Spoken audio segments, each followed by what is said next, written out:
You will hear about the African Union. Yes, it exists. But what is the effect of the African Union in reality?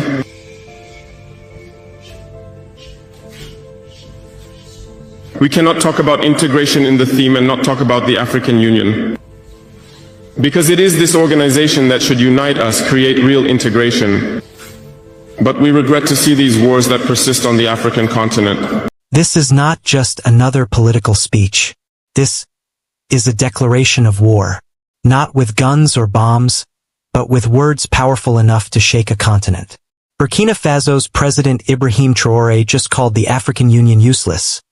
On camera, on record, and in front of the world. This shocking footage is now going viral. But what exactly did he say? And why are so many Africans agreeing with him? Stay with us, because what you're about to hear might just change your perspective on Africa's future. It began as a routine briefing in Ouagadougou. Cameras were rolling, security was tight, and Traoré, dressed in his trademark fatigues, stepped to the podium. But this time something was different. He wasn't reading from a teleprompter. The room went quiet, the air tense. Journalists didn't know if they should report it or erase it. But the internet did what it does best. It erupted. So what drove President Traoré to publicly humiliate the most powerful intergovernmental organization in Africa? Sources inside the presidency reveal that Traoré was furious after the African Union remained silent following threats of military intervention by ECOWAS, the West African regional bloc. At a time when Mali, Burkina Faso, and Niger were declaring their independence from foreign-controlled politics, Traoré expected support, or at least neutrality, from the AU. But instead, silence. No official backing. No support for sovereignty. No rebuke to foreign influence. Just silence. This wasn't the first time the African Union had disappointed Africans. Critics point to decades of inaction. From Libya's collapse to Congo's never-ending conflict, to the coups in Chad, Gabon, and Guinea, the AU has mostly watched from the sidelines. While foreign powers like France, the US, and China play chess on African soil, the AU has been largely silent. In the words of one analyst, the AU is a lion without teeth. It can growl, but it can't bite. And now, leaders like Traoré are done waiting. Enter the Alliance of Sahel States AES. Born out of frustration with ECOWAS and indifference from the AU, this alliance unites Mali, Burkina Faso, and Niger under one goal: true African sovereignty. These nations have expelled French troops, rejected Western-imposed monetary systems, and begun to build their own military, political, and economic structures. And this alliance is gaining traction. Chad is watching. Guinea is listening. Even Ghana and Nigeria are facing internal questions about sovereignty and allegiance. Traoré's viral speech didn't just criticize the AU. It called for a new Africa, an Africa that answers to its people, not to external powers. The speech triggered responses across the continent.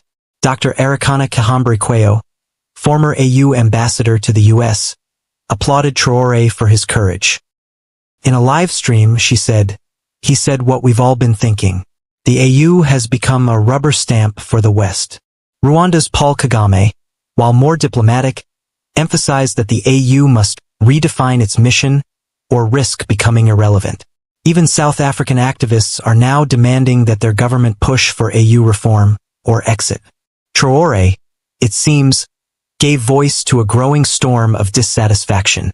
"We took to the streets, from Nairobi to Lagos, from Accra to Bamako, and asked ordinary Africans what they thought. The answers? I support Traoré. The AU is a puppet," said one student. "Why do we need an AU if they can't protect us from economic exploitation?" asked a market trader. "Let them dissolve it and start something for Africans by Africans," said a teacher in Dakar. It's clear, the people are listening, and many of them are agreeing. What makes this moment historic is not just the speech. It's how it spread. YouTube Shorts, TikTok, WhatsApp, Facebook Reels. Traoré didn't just break the internet. He reignited the Pan-African flame. Of course, this isn't without consequences. Critics say Traoré is reckless, that his words could isolate Burkina Faso, that it invites foreign interference, that it deepens continental division.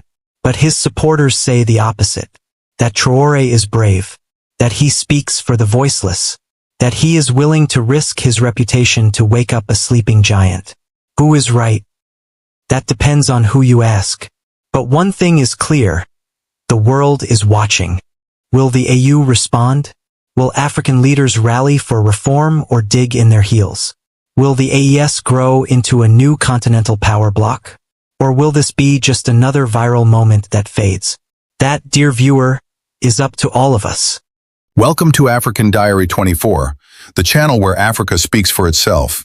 From powerful stories and rich cultures to political realities and grassroots movements, we bring you content that informs, inspires, and challenges the narrative. Whether you're here to learn, connect, or explore, you're in the right place. This is Africa, unfiltered, unapologetic, and rising. Hit that subscribe button and become part of the journey. Disclaimer. The content featured on African Diary 24 is for informational, educational, and documentary purposes only. We aim to represent stories with accuracy and integrity, but the views expressed in interviews or commentary do not necessarily reflect those of the channel. We do not promote hate, violence, or political bias. Viewer discretion is advised, especially for sensitive topics. Always do your own research and think critically. It's been 3 days since Burkina Faso's President Ibrahim Traoré addressed the nation. His speech was not televised, but since then, the country's communication minister has been lambasted over his choice of words. Now, if you are not from Africa, or have been living under the rock, here's what happened. They say the African Union is nothing but a talking shop, an elite club with no real power to change the lives of ordinary Africans. The president of Burkina Faso says the O is full of leaders who are puppets of the imperialists. He's calling for a complete overhaul of the continent's governing body. So what does the future hold for the African Union? This is a leader who is prepared to take risks to defend his country and his people. Over the past decade, it has managed to play a significant role in resolving conflicts across the continent.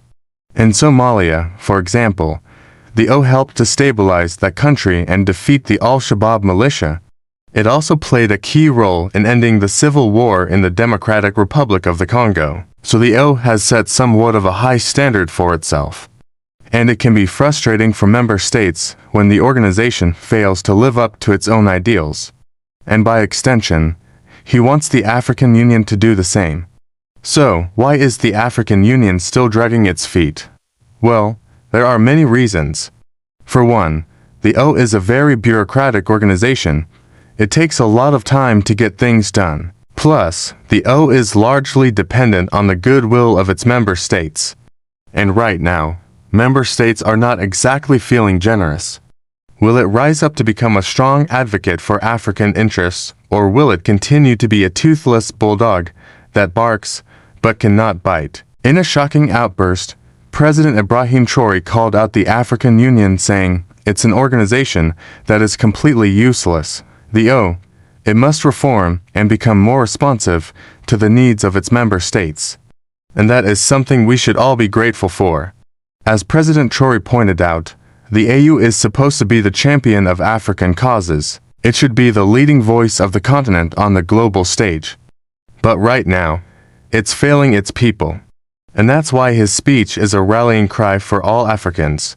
Since he came to power through a military coup last year, he has faced immense pressure both at home and abroad. Here's what he said, and I quote, "We cannot continue to be spectators on the sidelines while our African brothers are being massacred in the Sahel." Do you think President Traoré had the right to call out the African Union like that? Should the O be dissolved as an organization? Let us know what you think in the comments section below. And if you like this video, be sure to give it a thumbs up. Also, don't forget to subscribe to our channel for more updates. Have a great day and see you next time. Thank you for watching. This is Africa News, It is unacceptable that we are witnessing the massacre of Africans by other Africans with weapons supplied by our so-called partners. If the African Union cannot protect its people, it is better to dissolve it. And those are very strong words coming from a leader who himself seized power through a coup. At home, he's battling an ongoing jihadist insurgency in the Sahel region. It's claimed thousands of lives and displaced millions more. Outside, he's facing condemnation and isolation from Western powers who accuse him of being an enemy of democracy. He further described it as neo-colonialist, saying it serves no purpose other than furthering the interests of the imperialists. Those comments were not made in a vacuum. They followed a failed summit by the African Union, which took place last weekend in the Ethiopian capital Addis Ababa. It was supposed to be a meeting of African heads of state, but only 30 out of the 55 astronomical units members attended, and they could not reach consensus on some critical issues, such as the Russia-Ukraine war. Now some are saying President Traoré was spot on. Well, let's try to answer that question by first understanding why President Traoré even made those comments. So, when the African Union failed to condemn the West's illegal sanctions on Mali, he had reached a breaking point. Many are surprised by his outburst, but to me it makes perfect sense. Besides, the O is a victim of its own success. That said, the O cannot continue to be business as usual. Whether you agree with his methods or not, one thing is clear: President Traoré has put the issue of African unity back on the front burner. Well, folks, that is it for today. What are your thoughts on today's show?